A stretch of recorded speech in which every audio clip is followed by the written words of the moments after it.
where did the refugees come from? I don't mean did they come from Syria or Afghanistan, that we know. But why did they come? Okay, they came because of war. Where did the war come from? From my country, from the CIA, which first started to overthrow the Afghan government back in 1979. The U.S. has been involved in Afghanistan in war, both covert and overt, for nearly 40 years.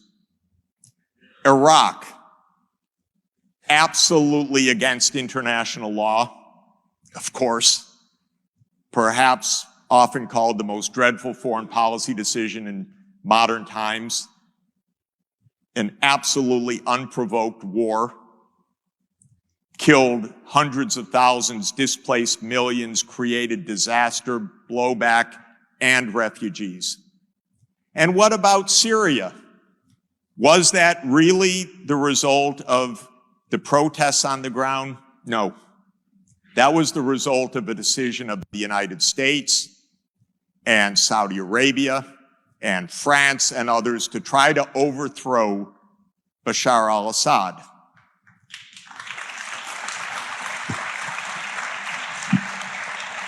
I'm not here to make a brief for Bashar al-Assad, but I am here to say that covert regime change is against the law and is an unmitigated disaster.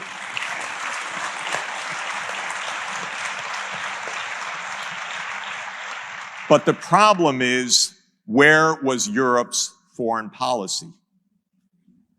I kept looking. Is there a foreign policy? I even took out my microscope. I couldn't even find a microscopic foreign policy.